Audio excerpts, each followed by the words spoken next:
Gracias por el día que tú nos has regalado. Gracias, Señor, por tu compañía, por tu cuidado. Gracias por el hecho de que tú no descansas, Señor. Tú siempre estás cerca. Tú siempre eres amoroso, Señor. Tú siempre prestas atención a tus hijos. Tú siempre eres capaz para atender cualquier reclamo, petición que nosotros tengamos. Gracias, Espíritu Santo, que tú tomas nuestras peticiones, Señor, torcidas, manchadas, las limpias, las enderezas, Señor, de forma tal que puedan llegar de forma grata al olor de nuestro Padre Celestial. En esta hora nos volvemos a detener, Señor, volvemos a reconocerte en nuestros caminos. Queremos, Señor, que tú nos ayudes a confiar en ti con todo nuestro corazón, Padre Santo. Clamamos a ti, Padre, para que tú nos capacites para decirle que no a nuestro propio entendimiento. Descansamos en ti, Señor, para que tú nos lleves de tu mano, Padre Santo, y que nos capacites para reconocerte, ponerte primero por encima de todas las cosas en nuestra vida, Señor. Tú no cambias, tú eres verdadero, Señor. Tus promesas tú las cumples. Te pedimos estas cosas, Señor, porque tú has prometido enderezar nuestras veredas, Señor. Aquí estamos. Es muy probable que cada uno de los que aquí nos encontramos en esta noche fría andamos, Señor, en veredas que nos confunden, Señor, y que requieren que tú traigas la luz de tu palabra, esa palabra tuya que es lámpara a nuestros pies, lumbrera a nuestro camino, Señor. Así que aquí estamos, Señor, aquí el maestro eres tú. Nosotros queremos aprender más de ti, nosotros queremos aprender más de Cristo, nosotros queremos parecernos más a Él. Y nos arrojamos a tus pies, Señor. Háblanos, Padre. Sabes los asuntos que hay en mi mente, Señor. Sabes que mi deseo es vivir una vida que te agrade a ti, Señor. Cuídame y cuida a cada uno de nosotros, los que estamos aquí, de forma tal que no pequemos contra ti, Señor. De pensamiento, de acción, de lo que sea, Señor. Capacítanos para poder caminar lo más cercano a ti posible. Haz tu obra en nosotros, Señor. Permítenos, Señor, reconocer tu presencia en medio nuestro. No solamente aquí esta noche, sino en cada momento, en cada instante de nuestra vida, Señor. Gracias, Cristo. Tú eres la razón de ser de nuestra vida. Perdónanos, Cristo amado, cuando ponemos cosas insignificantes por encima de ti, Señor. Lo reconocemos, lo odiamos, pero flaqueamos. Así que aquí estamos. Haz tu obra, Señor. Queremos, Señor, correr la carrera, Señor. Queremos guardar la fe, Señor. Ayuda al pastor Marcelo, al pastor Willy, pon tu mano sobre la hermana Rosita que está quebrantada de salud. Pon tu mano sobre la hermana Mercedes que también está quebrantada de salud, Señor. Hermana Silvia y otros que también lo están, que no vienen a mi mente, Padre. Hermano Papito que también se encuentra hospitalizado, Señor. Así que aquí estamos. Esta es tu aula, nosotros tus estudiantes, tus matetes, Jesucristo, enséñanos. En el nombre de Jesús, amén. Ok, en el handout que tenemos aquí de cómo guardar mi corazón en tiempos de aflicción, estamos aquí porque queremos ser matetes del Señor Jesucristo, anhelamos ser eso, anhelamos realmente ser verdaderos discípulos de Cristo. La razón por la cual queremos hacer eso es porque entendemos que el mandato bíblico no es a que seamos meramente creyentes, sino que a convertirnos en verdaderos discípulos de Jesucristo. Nos hemos propuesto vivir en la presencia de Dios, reconociendo la presencia de Dios 24/7, vivir bajo la autoridad de Dios que se expresa claramente en su palabra y hacer todas estas cosas para la gloria y la honra de nuestro Padre Celestial. Este segmento de nuestro estudio de Matete lo hemos comenzado las últimas 3 semanas estando de acuerdo, confesando y recibiendo, dispuestos a someternos a lo que la palabra nos dice en 2 Timoteo capítulo 3, 16 y 17. Confesamos, estamos de acuerdo, recibimos con el propósito de someternos a lo que la Escritura enseña, en el sentido de que no hay una parte de la palabra de Dios que no sea inspirada por Dios. No hay ninguna parte de la Escritura que no sea útil para enseñarnos, para redarguirnos, para corregirnos, para instruirnos en lo que es justo o correcto a los ojos de Dios. Y sabemos que la Escritura no cambia, ¿verdad? Cosas que permanecerán para siempre, el alma del ser humano, la palabra de Dios. Y toda esta enseñanza, todo este redarguir, todo este corregir, todo este instruir en justicia, es con el propósito de que el hombre, la mujer, los siervos, siervas de Dios sean perfectos en lo que se nos permite hacer en este lado de la eternidad y que estemos enteramente, completamente preparados para toda buena obra, obra que Dios preparó de antemano para que nosotros anduviésemos en ella. God is good. All the time. La sección la comenzamos considerando la palabra de Primera de Pedro capítulo 10. Ahí la última exhortación que Pedro da a la iglesia en su primera epístola, donde nos dice que el Dios de toda gracia que nos llamó en su gloria eterna en Jesucristo, después que hayamos padecido, ¿verdad?, un poco de tiempo, Él mismo habrá de perfeccionarnos, afirmarnos, fortalecernos y establecernos. Estamos hablando de la forma bíblica en que nosotros podemos guardar, proteger, cuidar nuestro corazón, nuestra mente en tiempos de aflicción, en tiempos de adversidad. Tenemos la promesa de que esa aflicción y esa adversidad, comparada con la eternidad, va a ser breve. Es lo que el pasaje nos dice.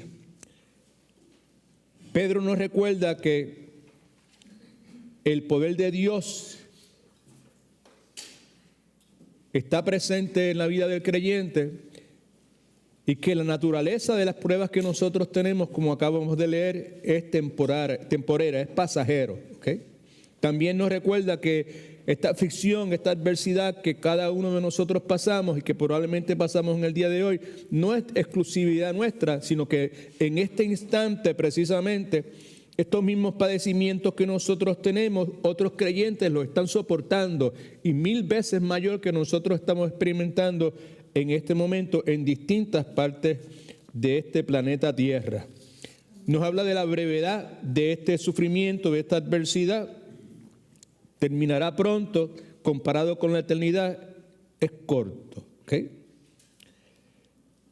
Primera de Pedro 5:10 nos recuerda que fortaleza espiritual, vigor espiritual, van a resultar de esta aflicción breve que nosotros experimentamos siempre y cuando nosotros procesemos correctamente esa adversidad, esa aflicción. No siempre va a producir lo que la Escritura nos asegura, ¿verdad?, en la forma en que Dios quiere que se haga. Eventualmente, en la consumación del tiempo y en el plan de Dios, sí lo hará. Pero nosotros necesitamos, pues, renovar nuestro entendimiento, que es lo que estamos haciendo aquí en esta noche nuevamente, de forma tal que podamos ser transformados de adentro y hacia afuera, que podamos cambiar y que a través de esa renovación del entendimiento y esa transformación podamos estar totalmente capacitados para permanecer firmes en Cristo, por Cristo, en medio de las aflicciones que vengan a nuestra vida, sean las que sean. ¿Okay? Importante vivir nuestra vida a la luz de lo eterno. Si lo hacemos, si vivimos a la luz de lo eterno, no pendientes, no prestando atención a las cosas que se ven, las cosas que son pasajeras, el mundo a nuestro alrededor, las circunstancias a nuestro alrededor, sino que vivimos la vida enfocado en lo eterno, pues eso va a conducirnos a que nuestra perspectiva sea distinta, ¿verdad? Y cuando nosotros entendemos y confiamos en lo que la Escritura enseña, que tenemos esta perspectiva eterna, pues entonces vamos a vivir una vida que está enfocada en el hecho de que vamos a disfrutar eventualmente la gloria de Dios eternamente. Y cuando pensamos en ese detalle y empezamos que esto que estamos viviendo ahora, sufrimiento o lo que sea, como la Escritura dice, es breve, y que la vida como tal es un abrir y cerrar de ojos comparado con la eternidad. ¿Alguien dice amén, aleluya? Right.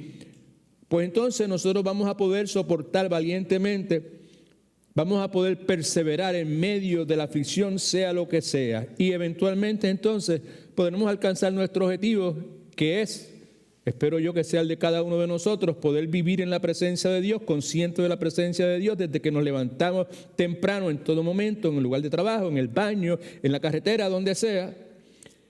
Podremos vivir bajo la autoridad de la palabra, que la Biblia dice, descansamos. Quizás no tenga sentido humanamente hablando algunas cosas, pero descansamos en lo que dice la palabra, y por eso estamos bajo la autoridad de la palabra. Y todo entonces lo que hacemos, lo hacemos para la gloria y la honra de nuestro Señor y Salvador Jesucristo. Mi intención nuevamente esta noche es mostrarle cómo es que un cristiano, con todos sus defectos, con todo lo inadecuado que usted y yo, empezando por mí, podemos ser, a pesar de nuestra inconsistencia, a pesar de nuestra torpeza, ¿verdad? ¿Cómo es que podemos como cristianos, en medio de gran aflicción, adversidad, cómo es que nosotros podemos impedir que en medio de esa adversidad y aflicción nuestro corazón nos estemos quejando, nos estemos desalentando, ¿verdad? ¿Y cómo eso se puede realizar? Por medio del cuidado providencial, de la providencia de Dios en la vida nuestra. Y lo que estamos considerando en esencia son algunos consejos que usted y yo podemos considerar, que emanan de la Escritura, en cuanto a cómo podemos guardar nuestro corazón en tiempos de aflicción. Vimos primeramente que el primer consejo es que al permitir la aflicción en la vida de sus hijos, voy bien rápido en este momento, así que agárrese. Dios fielmente lleva a cabo en nosotros el gran propósito de su amorosa elección, y Dios utiliza toda aflicción como un medio santificador para cumplir su propósito en nosotros. La otra cosa que señalamos en ese punto número 1 es que las aflicciones en sí mismas son instrumentos de Dios en nuestros corazones, que Dios utiliza para demoler nuestro orgullo, para demoler nuestra carnalidad, la que todavía cuelga de nosotros, y que en ese sentido la naturaleza de nuestras aflicciones cambia, ¿verdad? De ser algo que nos agobia, ahora se convierten en bendiciones y beneficios, y eso lo atendimos la vez pasada. Dijimos también que es nuestra ignorancia del diseño de Dios, ¿verdad?, para nosotros, lo que hace que nosotros nos alteremos tanto contra Él cuando viene la aflicción y cuando viene la adversidad. Y terminamos esa sección señalando que las palabras que Cristo le dice a Pedro allá cuando estaban en el evento aquel del lavado de pies, pues también aplican para nosotros. Cristo le dijo a Pedro agitado, molesto, porque no entendía lo que estaba pasando, protestando contra que Cristo tuviese que lavarle los pies.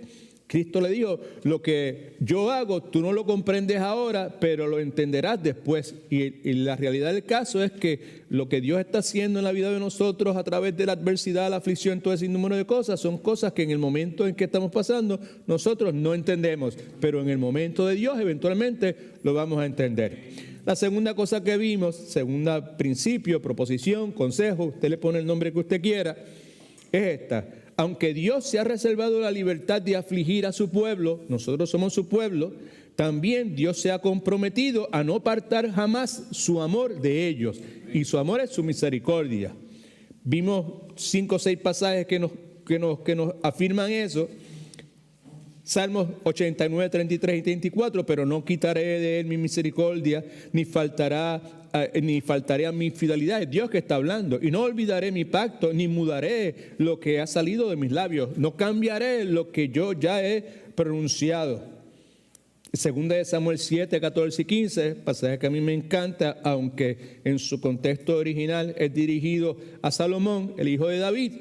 También aplica al pueblo de Dios y nosotros incluidos en ese pueblo. Dice la Escritura en 2 de Samuel 7, 14 y 15.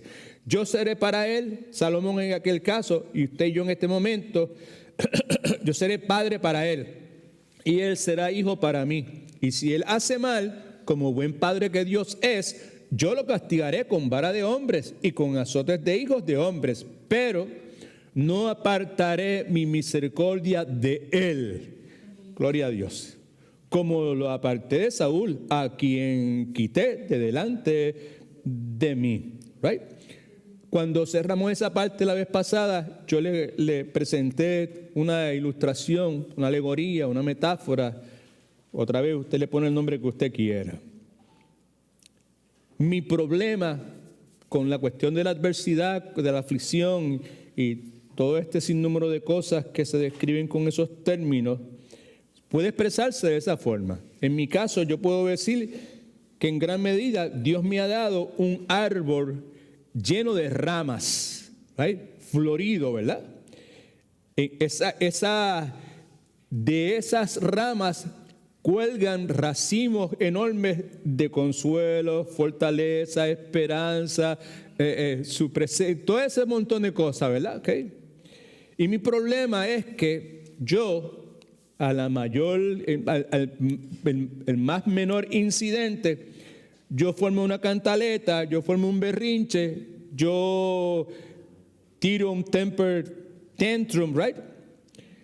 Porque Dios en su plan soberano y su providencia permite que de momentos en mi vida venga un vientecito por ahí y sople y haga que algunas de esas hojas que están en esas ramas floridas de tanto fruto de consuelo, con fortaleza, apoyo y pastoreo, toda esa paz, tranquilidad, ¿verdad?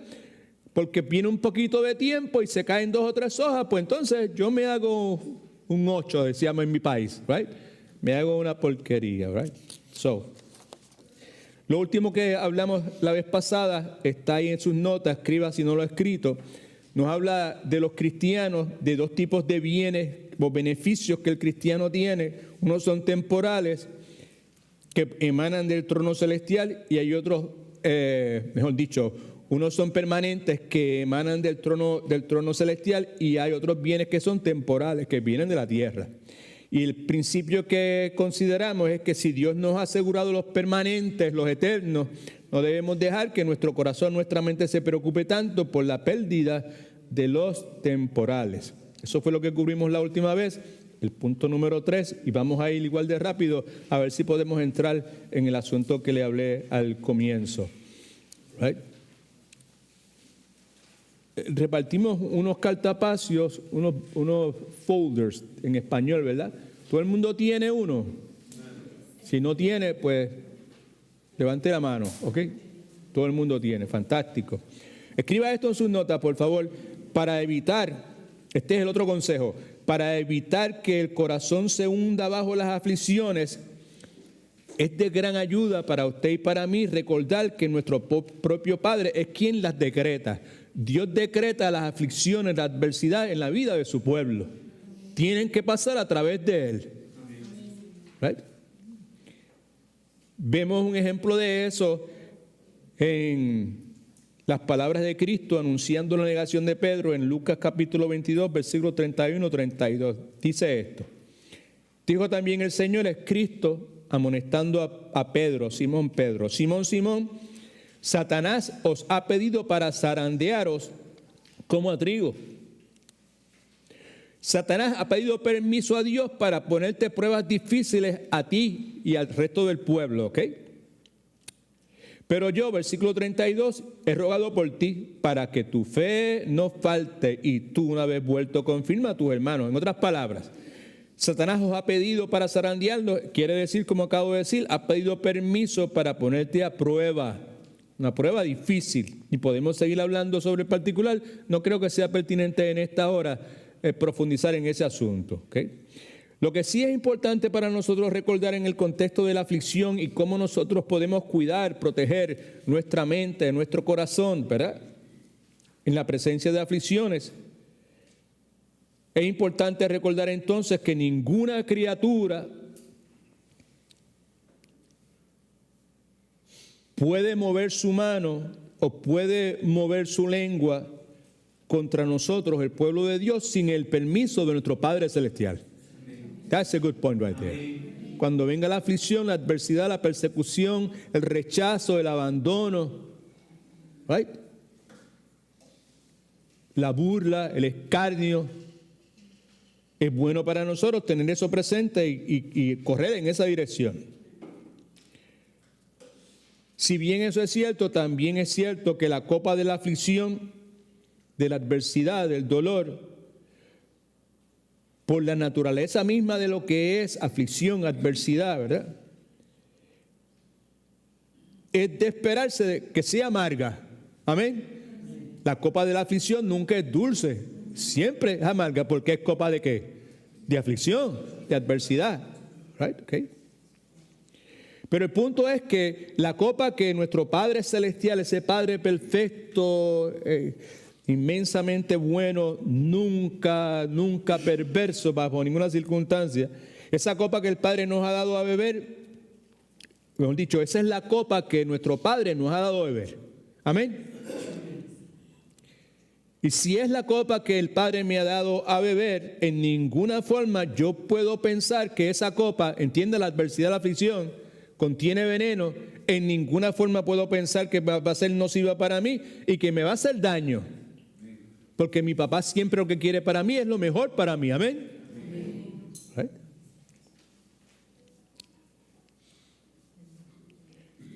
Me parece a mí que está de más yo tratar de presentar lo que voy a decir en este momento, pero para cuestión de mantener las cuentas claras. Sin lugar a dudas, concluir que Dios nos puede dar algo para hacernos daños es sumamente insensato, ¿verdad? Amén. Es necio. Y me parece que solo basta con este razonamiento de mime que nosotros tenemos humanos para ver lo necio de esa conclusión de que Dios pueda darme algo a mí para hacerme daño. ¿Cuántos están de acuerdo con eso? Amén. Sin embargo, la mayor parte de las veces nosotros respondemos como si fuera de esa forma. Muchas veces nuestra teología, ¿verdad?, no es muy buena que digamos. Cuando llega el momento de la verdad, tristemente, muchos de nosotros, en mi caso me ha pasado varias veces, respondo como un ateo práctico. Se me olvida que Dios es soberano. Amén. Se me olvida lo que estoy enseñando en este momento. Lo bueno es que ese Dios también es paciente, ¿verdad? Es misericordioso. Y sabe lo que nosotros somos. Sabe de la pata que nosotros cogíamos. Y desde antes de la creación, ¿verdad?, el comienzo de los tiempos, nos había escogido para ser parte de su familia. Y nada de lo que nosotros podamos responder le toma por sorpresa al Dios que nos ama a nosotros. ¿Será que sería justo, inteligente, correcto esperar que un padre o una madre en su sano juicio, ¿verdad?, quiera darle algo a sus hijos que los destruya? Desde luego que no. ¿Okay? Yo creo que cualquier padre o madre en su sano juicio, antes de hacer una cosa como esa, ¿verdad?, se haría daño a sí mismo, ¿verdad?, antes de hacerle daño a sus hijos. Que es lo que Cristo nos dice en Mateo capítulo 7, ¿verdad? Si los padres humanos imperfectos como usted y como yo no harían una cosa como esa, cuanto más vuestro Padre Celestial. Mateo capítulo 7, versículos del 7 al 11. Creo que es lo que usted tiene ahí en sus notas, si no me equivoco. ¿Tiene el pasaje bíblico ahí? Sí, está ahí. Right? Okay. Simplemente viene el versículo 11. El resto ya todos lo sabemos. Si un padre, un hijo le pide un pedazo de pan, no le va a dar una piedra, un pescado, no le va a dar una serpiente, pero si vosotros siendo malos, nosotros sabéis dar buenas cosas a vuestros hijos, cuanto más vuestro Padre que está en los cielos dará buenas cosas a los que se lo pidan. ¿Okay? Así que lo que quiero volver a enfatizar es que una simple consideración de la naturaleza de Dios, un Dios de amor, un Dios compasivo, un Dios misericordioso, un Dios fiel, ¿verdad?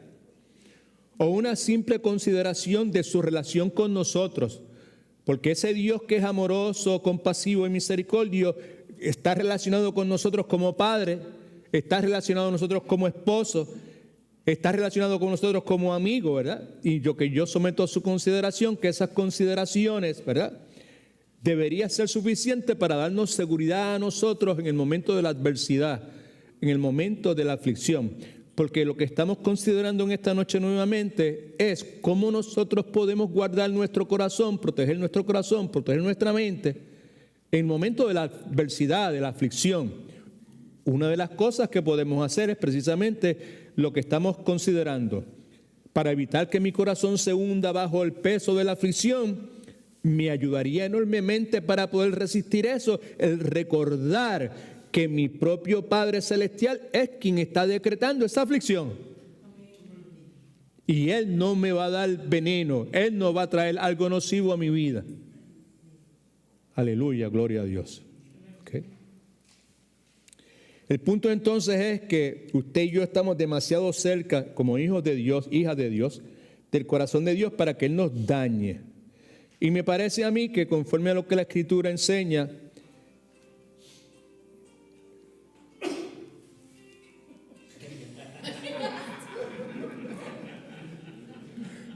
tranquila.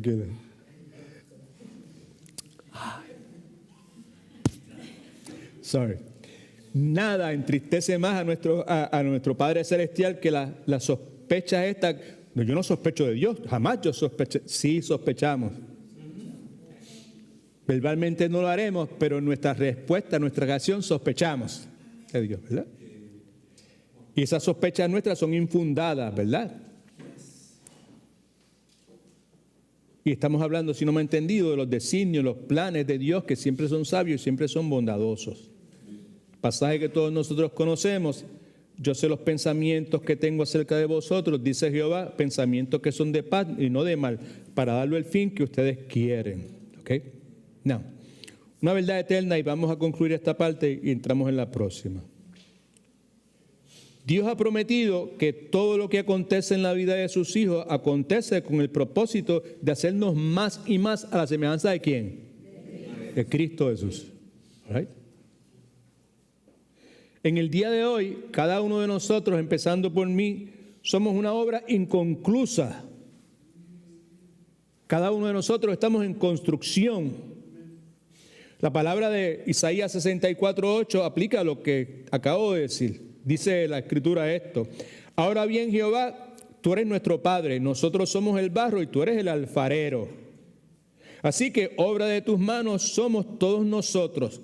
Todos nosotros fuimos hechos por ti, tú eres nuestro creador, tú eres nuestro diseñador, y todo lo que usted y yo querramos añadirle a esa verdad. Consono con lo que acabo de leer de Isaías está la palabra de Salmo 103, versículos 13 y 14, que dice: como el Padre se compadece de los hijos, se compadece Jehová de los que le temen, porque Él conoce nuestra condición y se acuerda que cada uno de nosotros somos polvo. Punto número 4 es este: Dios nos ama tanto en tiempos de aflicción como en tiempos de prosperidad. Dios me ama tanto cuando tropiezo como cuando estoy caminando rectamente con Él. ¿Alguien dice amén, aleluya a eso? Right? Por lo tanto, no es necesario que nos molestemos tanto al ser afligidos. Expresado de otra forma, Dios tiene la misma consideración por nosotros tanto cuando estamos en una condición baja como que cuando estamos en una condición alta, ¿verdad?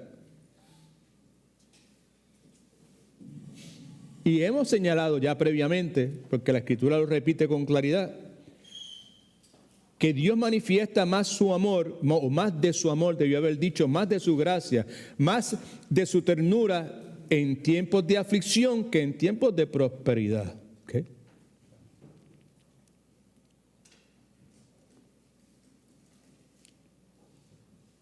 La palabra nos enseña que Dios no eligió su pueblo, nosotros incluidos en ese pueblo, porque nosotros fuéramos personas destacadas, estuviéramos en lo alto. ¿Right? Podemos inferir entonces que Él tampoco nos va a abandonar porque seamos personas humildes, entiéndase entonces, en tiempos de adversidad, de tropiezos, de aflicción. Por otro lado, preste atención que es importante porque es una realidad que todos hemos vivido. ¿Ok? Yo soy de la impresión de que en una forma u otra hemos visto como las personas nos miran con desconfianza. Hemos visto como las personas cambian de opinión de nosotros cuando nuestra situación cambia, cuando nuestra situación se altera. Yo experimenté eso como estudiante joven en la universidad donde estudié, las situaciones que me pasaron, los casos que la policía de Puerto Rico me fabricó, las acusaciones que tuve que eran todas falsas sobre esos casos que me fabricaron, ¿verdad?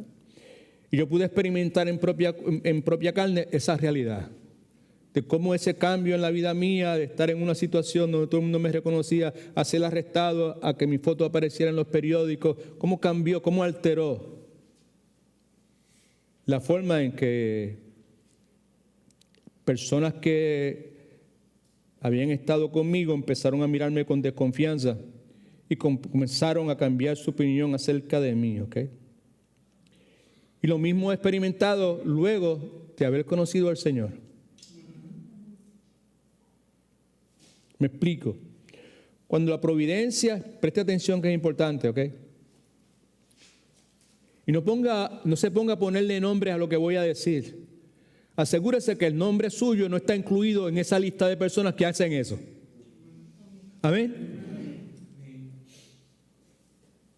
Cuando la providencia destruye tus posiciones, los amigos oportunistas que tienes en tu vida se tornan indiferentes.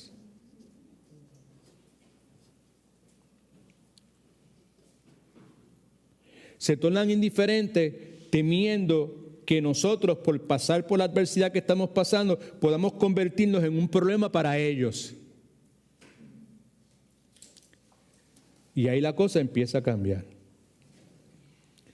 Lo que yo quiero destacar en este momento es la contestación a la pregunta que voy a hacer. ¿Hará Dios lo mismo con nosotros? Y la respuesta es, no. Para nada. En ninguna forma.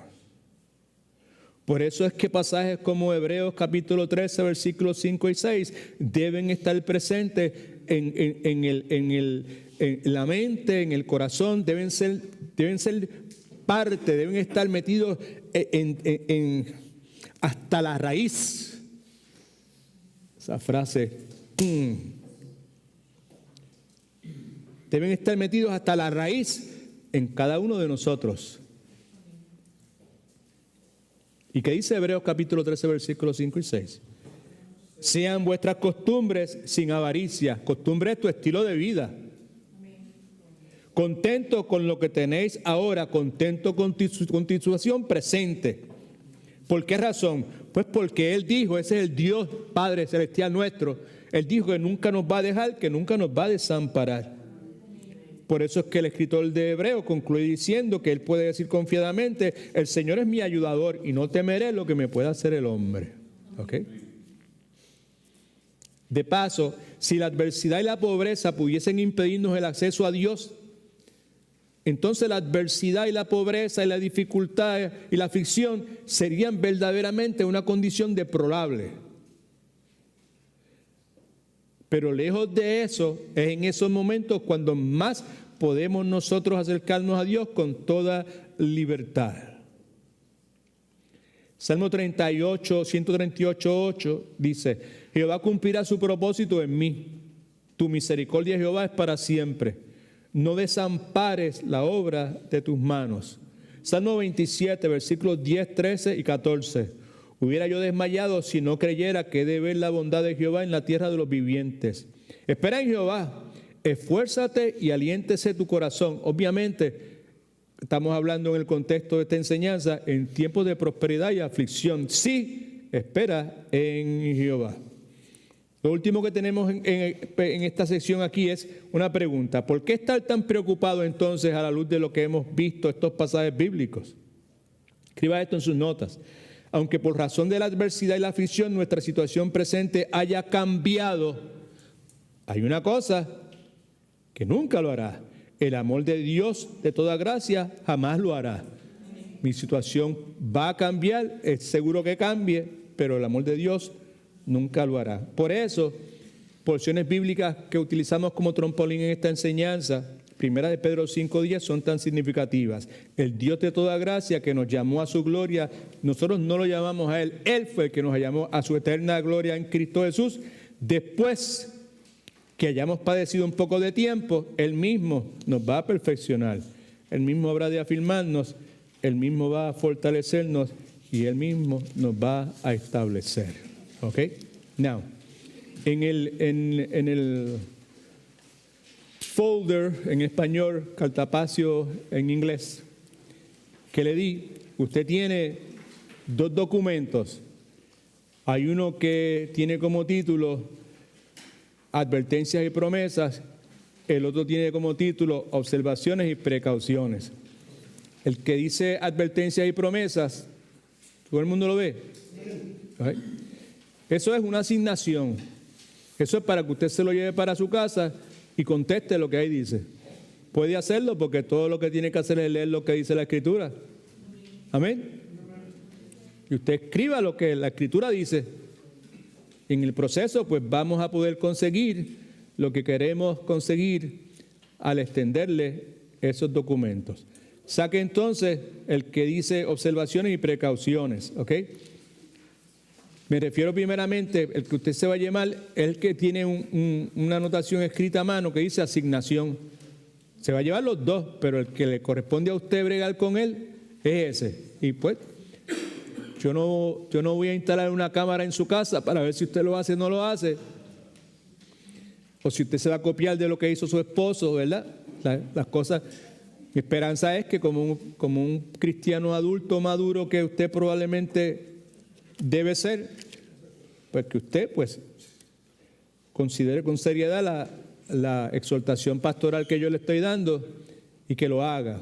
Yo le garantizo que va a ser beneficioso para usted, probablemente para su familia, probablemente para su matrimonio también.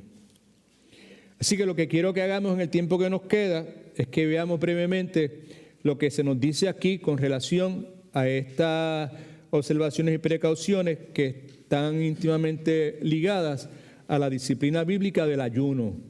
Comentaba con algunos hermanos al comienzo, présteme su atención, se lo suplico en este momento, y si me puede mirar, se lo agradezco mejor todavía. Compartía que pues el asunto del ayuno es algo que viene a mi atención en las últimas semanas. Es algo que no es nada nuevo, es algo que está en la Biblia, es algo que se encuentra en el Antiguo Testamento, es algo que se encuentra en el Nuevo Testamento. Y como vamos a ver probablemente aquí en la introducción misma, si usted hace un poquito de estudio sobre el particular, y yo he tratado con todas las limitaciones que yo tengo, que son muchas, de hacerlo nuevamente, algo lo he hecho en el pasado, vuelvo a hacerlo en estas últimas semanas.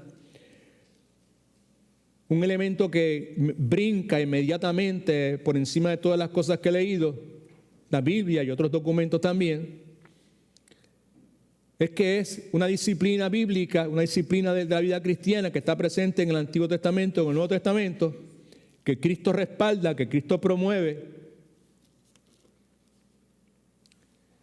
pero que tanto en el Antiguo Testamento como en el Nuevo Testamento vemos casos y situaciones donde Dios aprueba el ayuno y Dios lo rechaza en otros casos.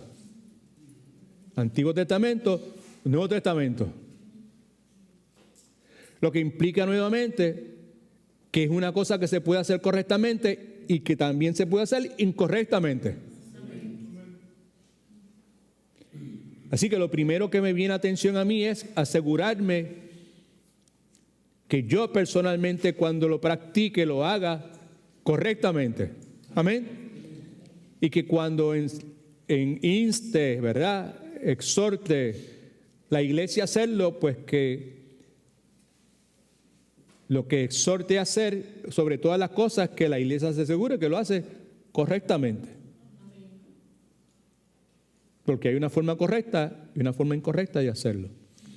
Esperanza es que próximas semanas, próximos meses, pues podamos incorporar esto en una forma distinta a la forma que lo hemos hecho en el pasado. Hablaba con alguien recientemente, me hablaba de un pastor que esta tarde hablaba con esta hermana que está con nosotros en esta noche, aquí. Me contaba, me decía, ¿verdad? Estaba haciendo preguntas a cómo se había hecho, funcionado esto en la iglesia donde ella viene, Latinoamérica. Y me habló y unas cosas muy interesantes. Pero una cosa que me llamó la atención fue que me dijo que este último pastor que ella tuvo era una persona bien mayor. Y que él le había dicho que este último tramo de su vida, hablando de los últimos años que le quedaban, que él quería vivirlos de una forma distinta. Y que el ministerio que iba a hacer, que quería hacer para el Señor, lo quería hacer de una forma distinta a la forma que lo había hecho anteriormente. ¿Cuántos me entienden hasta ahora? ¿Right? Y que en el caso de este hermano, siervo del Señor, que ya está retirado, también entrado en años, ¿right?, el ayuno jugó un papel crucial. Lejos estaba de la mente el conocimiento de la hermana de que algo bien parecido es lo que el Señor have impressed in my heart in regards to this matter. Así que el deseo mío es que en este tramo, ¿sabe lo que es un tramo? Esto son una carrera de relevo, ¿verdad? ¿Sabe? Me tocó a mí los últimos 400 metros, pues yo los quiero correr de una forma distinta a como los corría anteriormente. Amén. Y hay varias cosas, entre ellas el asunto del ayuno, que son parte de eso. Así que pues vamos a estar considerando esto seriamente y pues mi esperanza es que todos seamos sensibles a la voz del Espíritu Santo.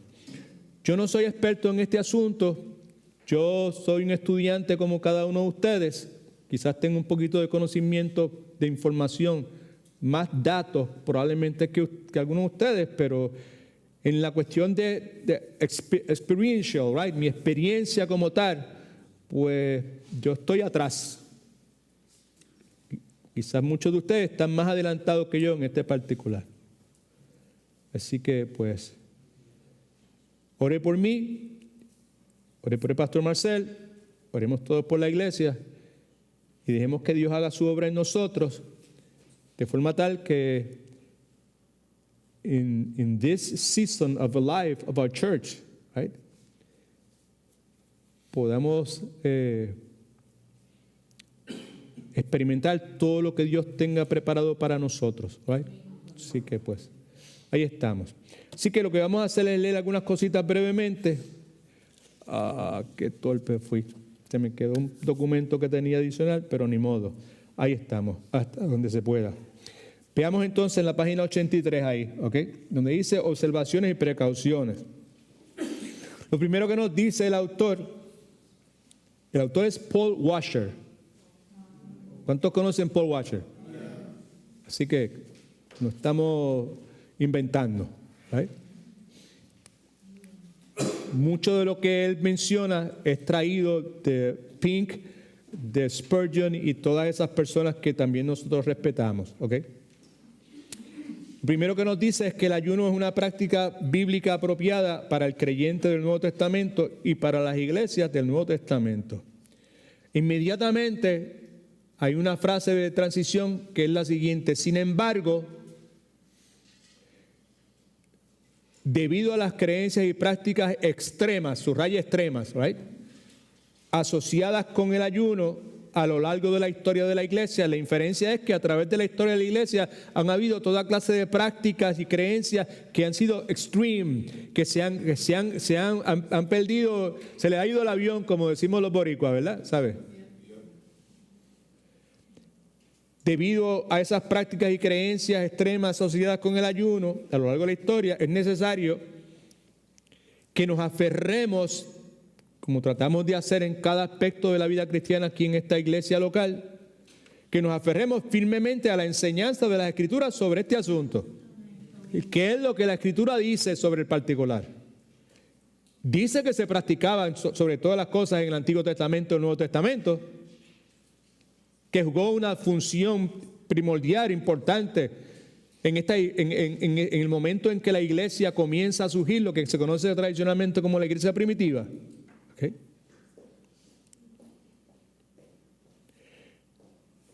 Por lo tanto, es necesario que nosotros nos aferremos firmemente a lo que la Escritura enseña sobre este particular.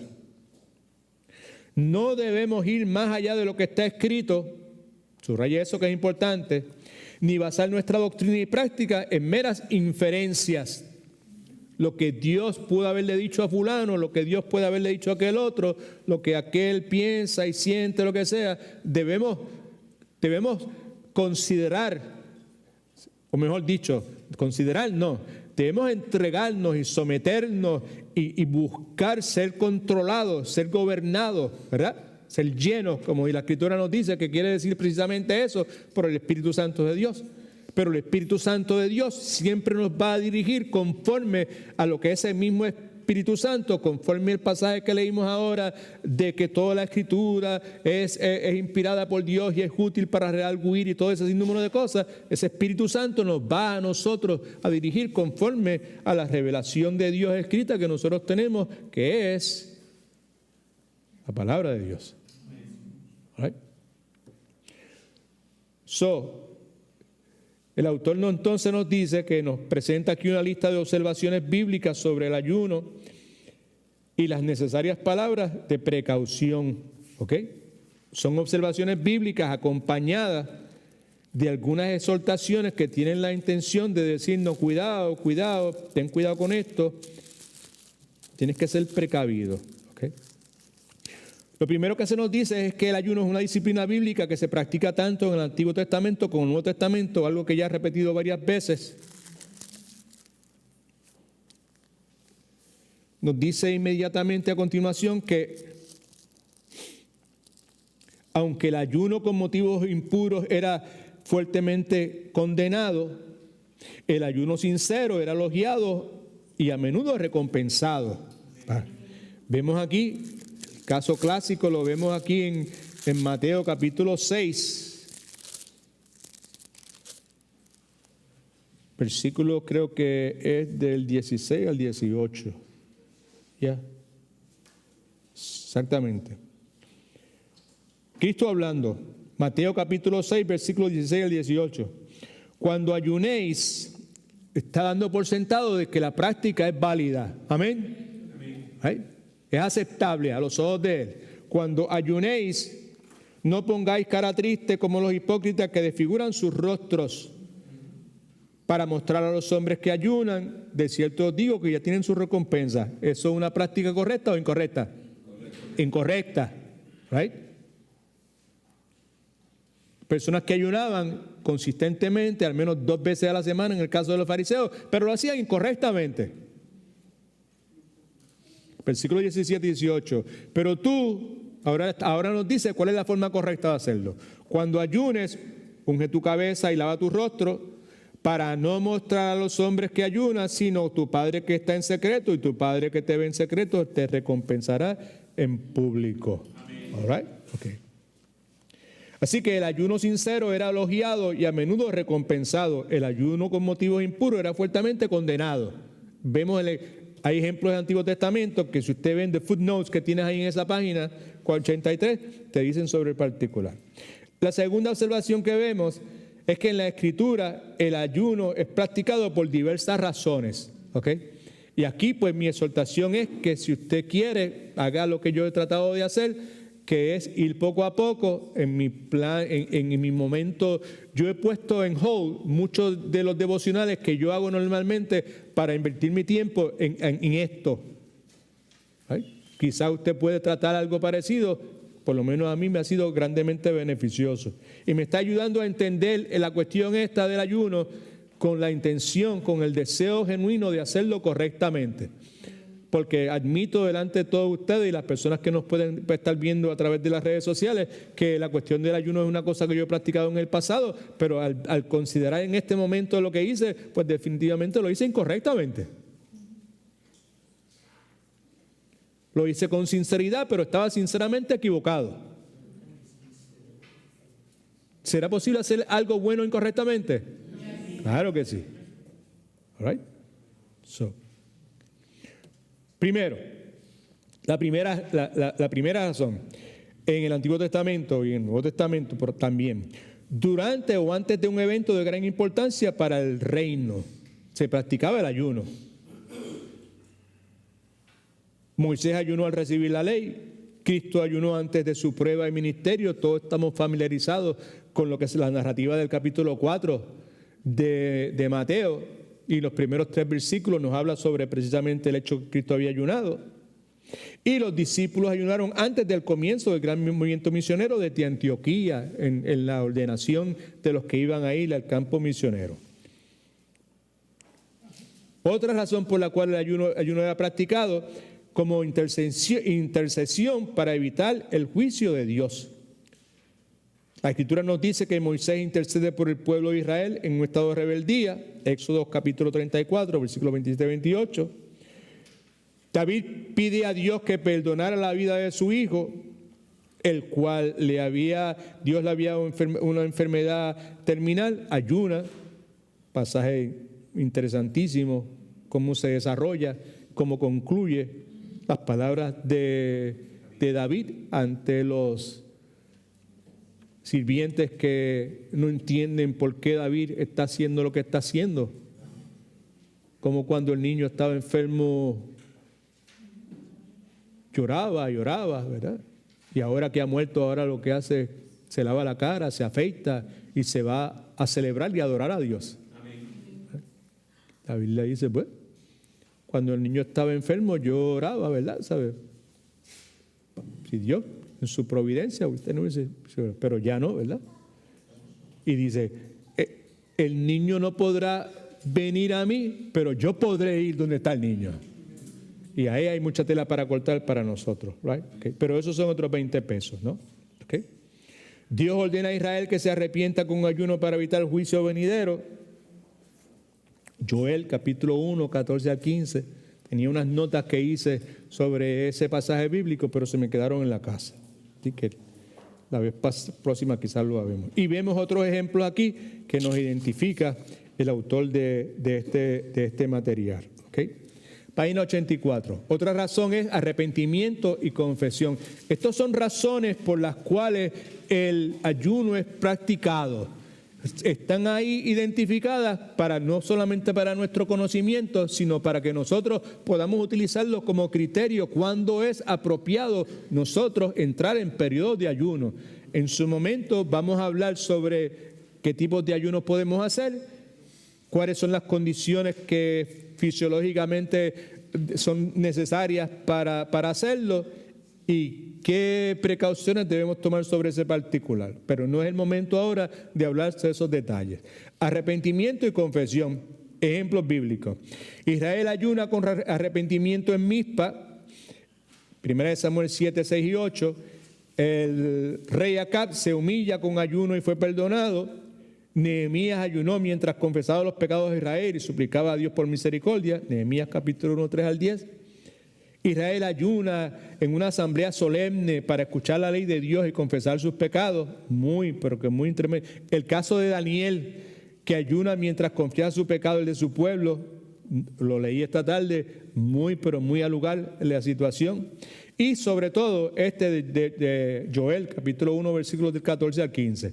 Dios ordena a Israel que se arrepienta con ayuno para evitar el juicio que se avecinaba. Muy importante, ¿right? Así que ayunamos por razón de arrepentimiento y confesión. Ayunamos también por razón de liberación, cuando esa liberación es imprescindible, es esencial. Israel ayuna para ser liberado de los filisteos en Mizpa. Josafat y todo Judá ayunaron para ser liberados de los moabitas. Esdras y los exiliados ayunaron por la protección de Dios en su viaje a Jerusalén. Recientemente hablamos en una predicación domingo en la mañana sobre particular e enfatizamos ese hecho también. Nehemías ayuna por la liberación del remanente de Jerusalén. Esther y los judíos en Susa ayunaron por su liberación del complot de Amán, que ustedes saben cómo terminó la historia, en la intención de este hombre de exterminar a los judíos. Y el rey Darío ayuna por la liberación de Daniel del foso de los leones, otro incidente pero que muy interesante. Otra razón para ayunar es cuando usted tiene preguntas a Dios sobre su voluntad. Buscar la voluntad de Dios, ¿ok? Daniel ayunó cuando pidió sabiduría para entender las profecías sobre el futuro de Israel. Esos pasajes también son muy interesantes. Lo próximo que vemos es que otra razón es para buscar a Dios para obtener respuestas específicas a la oración. Tenemos ejemplos bíblicos sobre el particular, ¿ok? Por ejemplo, Ana ayunó para pedir un hijo. Usted sabe la historia.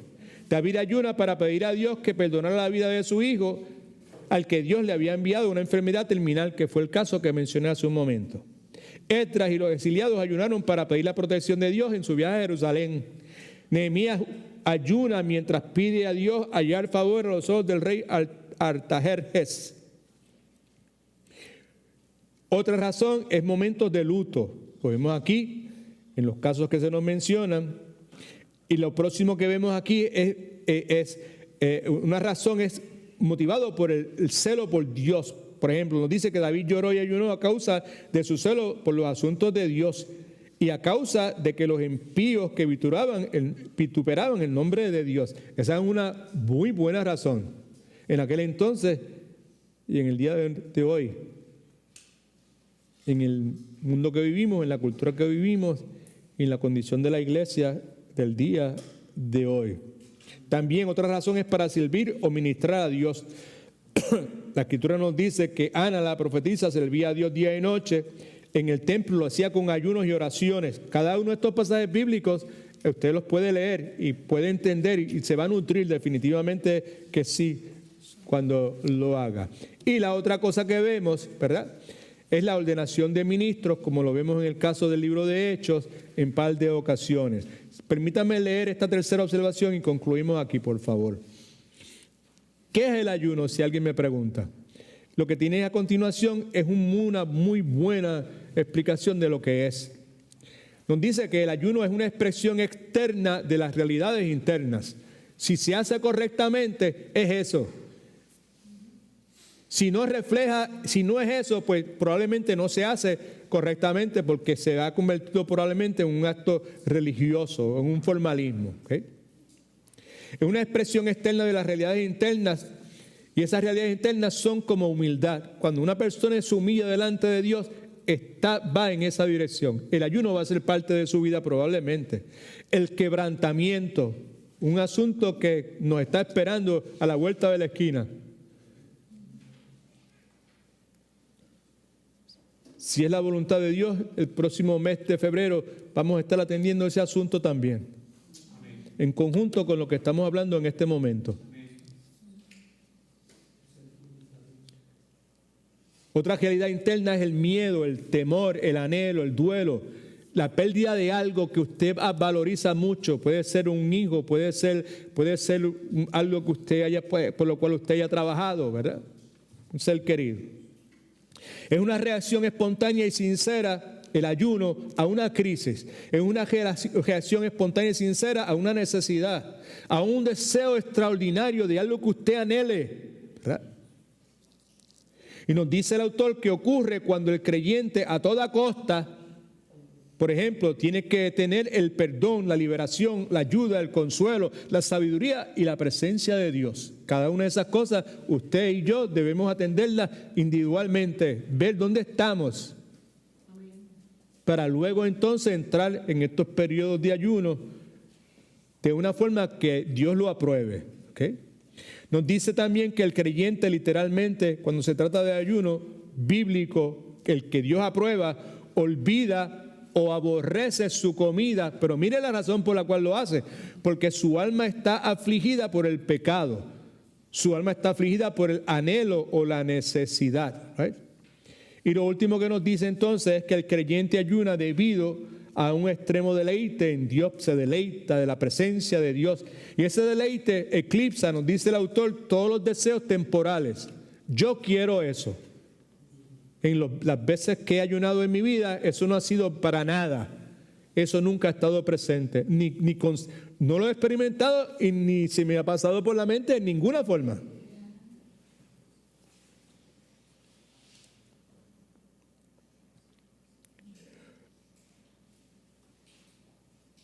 Lo último que dice es altamente importante y como ustedes saben, les sugiero que lo subraye. Si tiene un highlighter, pásele por encima porque es importantísimo.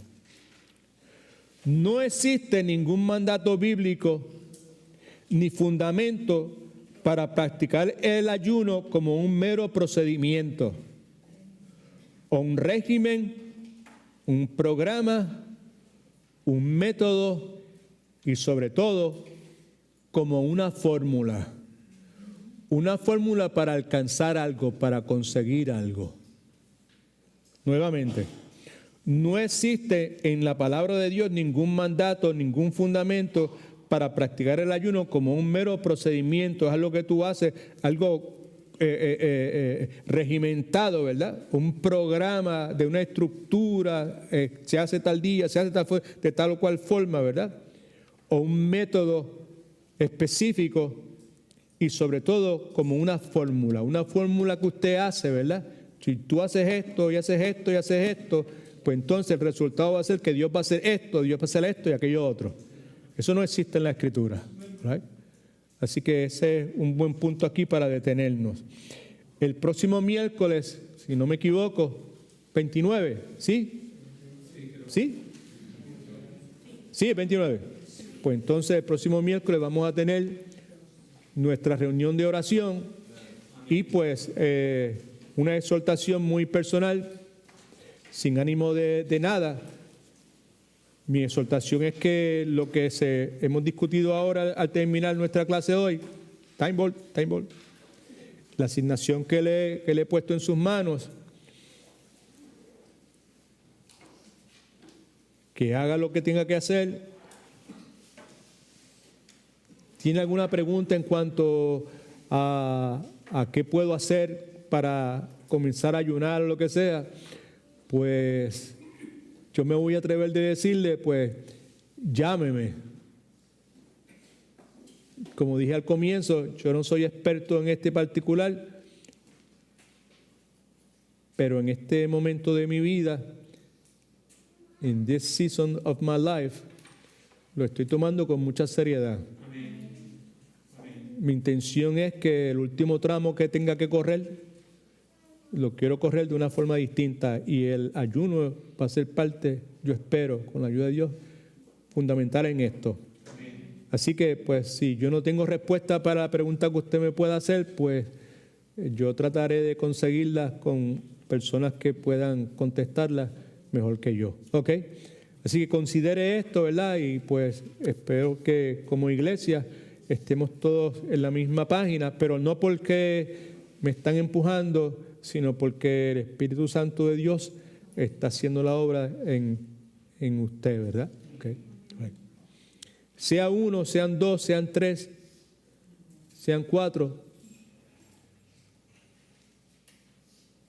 Queremos que como iglesia esto tenga la prioridad que debe tener. Amén. En su momento, Dios añadirá, como siempre Dios hace cuando la obra es de Él. Si la obra es de un pastor o de una persona, ¿verdad? Un líder, lo que sea, no va a prosperar. Pero si es del Señor, Dios se va a encargar de hacer lo que tiene que hacer. Amén. Padre, en nombre de Jesús, mil gracias te damos porque tú eres bueno, porque tú eres fiel. Tú miras los corazones. Nosotros tenemos la dichosa tendencia a estar enfocados solamente en lo que está por fuera, analizar las circunstancias con elementos humanos, medir las posibilidades en base a criterios humanos, y nos pasamos hablando del poder de Dios, de que Dios es sobrenatural y que Dios hace cosas que nadie puede hacer, que Dios hace cosas de la nada, que Dios hace cosas que no existen, ¿verdad? En esta hora yo te imploro, yo te suplico, Señor, que nos lleves, Señor, a tu presencia. Que nos capacites, Señor, ahí para poder percatarnos de que tú eres real, que tú eres verdadero. Que hemos estado viviendo esta vida cristiana en una forma indiferente a la realidad sobrenatural tuya, Señor. Llévanos a ese lugar, Señor, donde nosotros podamos de gusto someternos a tu autoridad, Señor, a reconocer tu autoridad y someternos a ella, Señor, y no temer decir que se haga tu voluntad, no la mía, Señor. Llévanos a ese lugar, Señor, a tu presencia, Padre Santo, donde que nos preocupe por encima de todas las cosas sea darte la gloria y la honra que tú te mereces, Señor. Mi alma te alaba en esta hora, Señor, y te suplica, Señor, que nos ayudes como iglesia local, Padre Santo. Que podamos llegar a un momento en que volvamos a tener la sed de ti que tuvimos en algún momento. Que no nos conformemos con estos dismotions, Señor, con estos movimientos así automáticos, Padre Santo, que carece de vida, Señor. Gracias por lavarme con la sangre de Jesucristo y a todos los que tú has salvado, Señor. Gracias por restaurar, Señor, nuestras fuerzas. Gracias por levantar nuestras cabezas, Padre Santo. Hace frío afuera, Señor. Y no te rogamos, Señor, que la temperatura suba, Padre Santo. Lo que te suplicamos, Señor, es que tu fuego, Señor, nos consuma por dentro, Señor. Y que cada día que pase, Señor, podamos estar, como dicen en algunas iglesias, en fuego por ti, Señor. Que el tramo que nos ha tocado vivir, Señor, este último tramo para la mayor parte de nosotros adultos, lo vivamos, Señor, de una forma distinta, Padre Santo. Crea en nosotros ese deseo. Gracias por las palabras que la hermana compartió conmigo esta tarde, Señor. En el nombre de Jesús oramos. Amén.